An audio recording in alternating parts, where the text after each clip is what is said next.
Well, shalom. What we had 2 days ago was Thanksgiving Day, and also the start of the Feast of Lights, which is known as Hanukkah. And what we had today is St. Andrew's Day. Um, the knowledge of St. Andrew, I don't really have that much knowledge, to be honest. I know he's the patron saint of nations like Russia, Ukraine, um, Sicily, Cyprus, I believe Romania as well. So these sort of islands and nations are sort of around, basically around the Mediterranean, and obviously Ukraine and Russia. It's said that the Apostle Thomas went to Western India, so I think that the apostles did travel around for a good number of decades, proclaiming the gospel. But little really is known about St. Andrew coming to the United Kingdom and to Scotland. As we know, pretty much if you think back to these probably 6th, 7th century days, the United Kingdom was a lot like the United States of America, whereby not that many people actually knew much about it and travelled there until the Romans really sort of travelled there to basically try to rule the island, and they had a lot of trouble with the Picts. They had to build at least 2 walls, Hadrian's Wall, and there's another wall to the north of Glasgow that they said after that wall, just forget going there, because the Romans just couldn't get victory against the guerrilla tactics that at that time it wasn't the Celts, it was the Picts and what was known as the Britons then, but basically they were just a mixture of cultural pagans that dwelled in these islands until St. Columba came across to the island of Iona, had, I believe, scriptures that he actually built an abbey in Iona.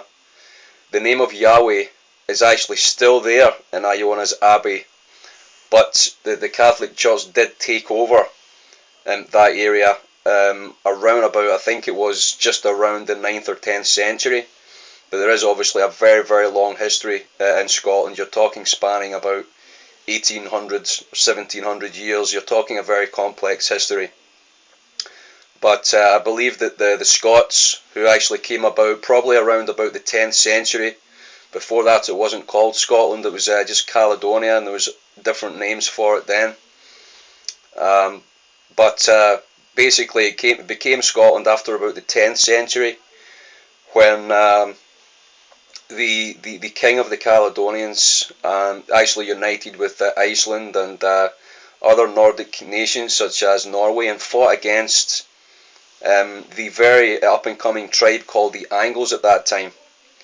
And of course England wasn't called England at that time either, but eventually came to be known as England because the Angles were the dominant tribe in the southern parts of the United Kingdom.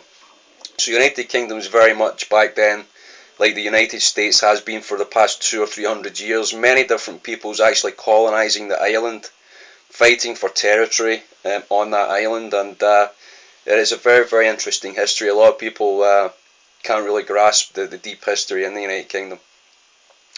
And so did St. Andrew visit the UK at all, or maybe Ireland? Well, as far as I know, could correct me if I'm wrong, but I don't think there's any record of it.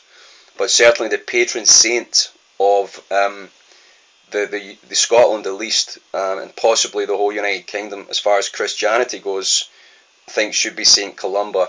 And of course the Catholic Church appointed positions to certain saints, as they went along. But that's not to say these saints were genuinely preaching and teaching the Word of God.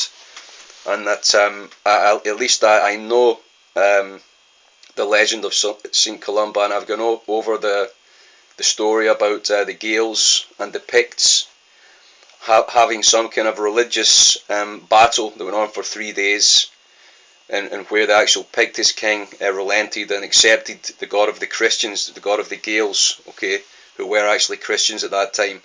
they weren't actually known Roman Catholics. They had their own abbey, they had their own established Christian religion, and it's actually believed that the United Kingdom, as the Apostle Paul speaks about new moons and Sabbaths in Colossians 2:16, it's actually believed that the whole United Kingdom actually just observed these ancient calendars, and that's why they're standing so.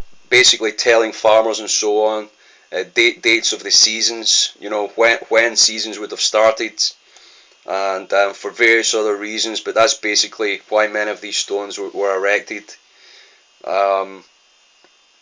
So again, I'll just leave it there. But I hope you have had a very nice St. Andrew's Day, and may the Lord bless you.